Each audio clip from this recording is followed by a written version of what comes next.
Ô, Caio. Olá, Caio Fábio. Olá. Eu estou em corpo na CCB. Ah, é? Em corpo, é? É.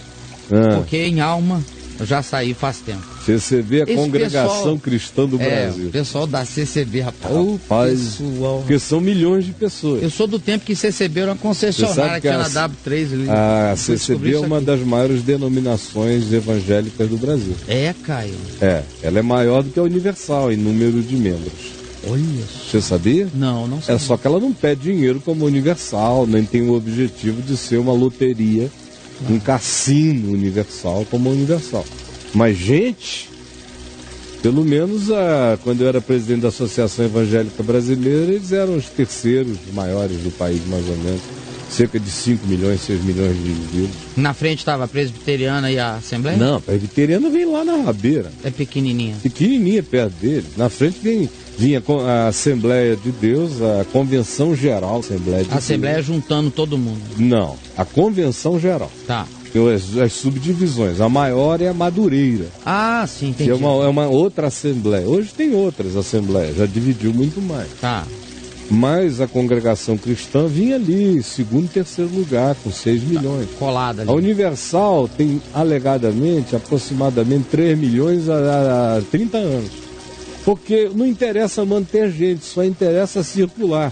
Como o cara está ali dando dinheiro, depois de 2 anos, se a estatística não funcionar em favor dele, aí ele sai fora. E ele for premiado em alguma loteria esportiva estatística da frequência à campanha, ele vai saindo fora. A macumba não funcionou, ele não tinha nada a ver com coisa alguma. Por isso, é que se tiver 3 milhões rodando todo ano ali dentro, a grana não para de crescer para sempre. O turnover é alto lá. É total. É maior do que no telemarketing proativo, que tem o maior turnover do mercado. É a Universal. Então vamos lá, estou em corpo na CCB, porque em alma eu já saí faz tempo. Estou lá por causa dos meus pais e vou sair de lá quando for dono do meu nariz economicamente e também para que os meus pais não passem vergonha na comunidade CCB. Sim, porque isso para eles lá é um vexame. É como um filho islâmico de um indivíduo totalmente comprometido com o Islã dizer que agora se converteu e é um cristão. Meu Deus do céu. Aí é quase como confessar isso na Arábia Saudita. Isso. É um peso da pesada. Nossa. E aí, amigo? Eu tenho 20 anos. A minha dúvida, Caio, é sobre os milagres / revelações. Sim. Ele vai fazer agora. Eu já vi e ouvi testemunho de milagres e de revelação de pessoas que eu conheço e de pessoas que estão acima de qualquer suspeita, sem ser necessariamente na igreja prédio, só os ritos mesmo, chamados de movimento de oração, que o ministério / liderança não gosta, ou palavra, mas as pessoas que faziam esses atos eram pessoas mau caráter, que já causaram dor e sofrimento psicológico. Mas quem recebia o milagre, né, / revelação, era pessoa boa. E o milagre acontecia, a revelação estava certa sobre o futuro ou o passado dessa pessoa. Pergunta, 2 pontos. Quais as explicações para isso, Caio, dentro do Evangelho? Simples. Jesus não disse em Mateus capítulo 7... Você está me perguntando, Jesus escreveu a respeito, falou a respeito. Jesus só escreveu na areia. João 8 é a única afirmação sobre Jesus escrevendo alguma coisa. Mas Jesus falou sobre isso. Mateus, Lucas registraram. Paulo fala a respeito disso aos presbíteros da igreja lá em Atos.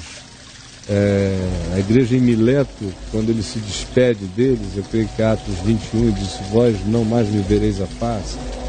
E segue, ele diz: virão lobos. Em Mateus 7, Jesus fala dos lobos que se vestem com peles de ovelhas. E o que foi que ele disse que aconteceu? Ele disse que esses indivíduos falam o nome do Senhor, alguns deles são até ortodoxos. nas suas afirmações sobre o fato de que Jesus Cristo é o Senhor, Senhor, Senhor, Senhor, o Senhor, nem todo que me diz Senhor, Senhor. Alguns deles, Jesus disse que fazem profecias. E Jesus não disse que a profecia não se cumpriu. O falso profeta é falso profeta antes de qualquer coisa, não porque a sua profecia não venha a se cumprir. Ele é falso profeta por quem ele é, porque o caráter dele é falso, é mentiroso, porque a natureza dele não é convertida, porque a intenção dele não é boa, porque o espírito dele é manipulador, porque a vontade dele é controladora. Não é pelo que ele disse ou não disse necessariamente, é também. Mas nem todo aquele que é um mau caráter está ensinando coisas erradas. Tem gente ensinando coisas certas. O indivíduo é que é totalmente errado em si mesmo. Agora, o outro que ouviu dizer coisas certas e creu nas coisas certas, não tem nada a ver com o caráter distorcido do modo desse indivíduo viver. Foi acerca desses que Jesus disse: fazei o que eles dizem, mas não façais o que eles fazem. Então eles às vezes dizem coisas corretas, eles profetizam coisas muitas vezes que o indivíduo que recebeu, creu, saiu para viver e encarnou, aproveitou, recebeu, experienciou aquilo como realidade. Jesus também disse que eles operariam milagres. E não disse operarão falsos milagres, disse operarão milagres. Aí por que isso acontece? Bom, essa pergunta só existe na sua cabeça por causa da religião. Porque foi a religião que ensinou a você a pensar na perspectiva das lógicas de causa e efeito. Como se o mundo espiritual e o reino de Deus seguissem as lógicas do universo newtoniano de causa e efeito. Jogou para cima, cai. A toda ação corresponde a uma reação equivalente. Todas essas coisinhas que regem o ambiente da nossa existência, do nosso cotidiano. Não, o reino e o mundo espiritual não é assim. Ele não acontece com instantaneidades de causalidade. Às vezes o que você está fazendo aqui vai ser colhido muito tempo depois de uma outra forma e de outra natureza.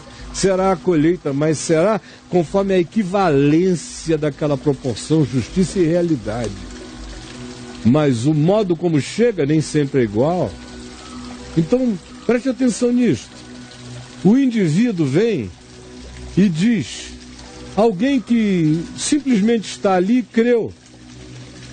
A relação não tem nada a ver de Deus com o indivíduo que esteja no meio do caminho, sendo falso, sendo mau caráter, usando, com má intenção.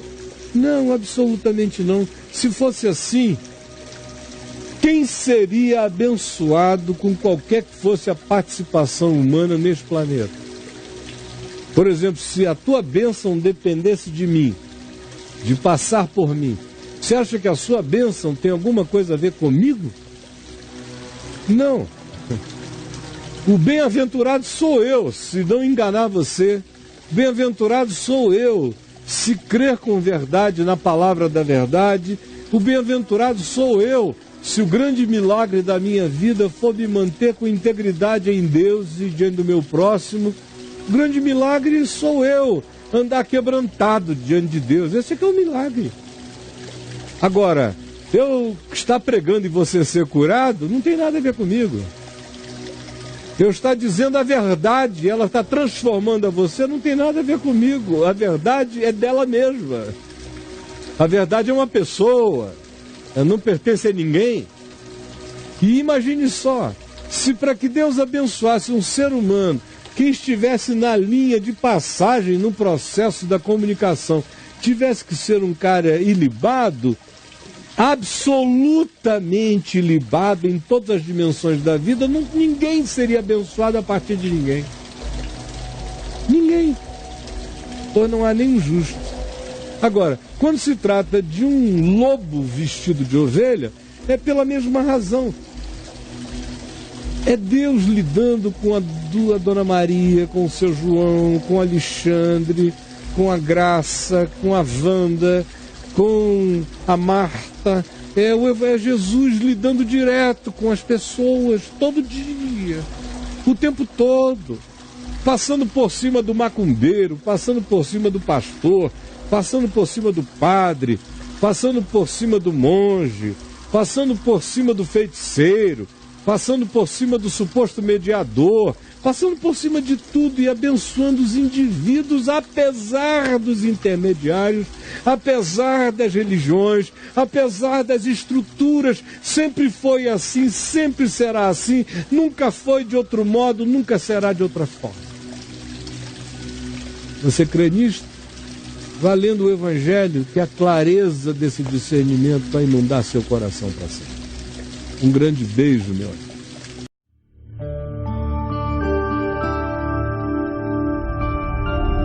Vem IVTV, o canal é você.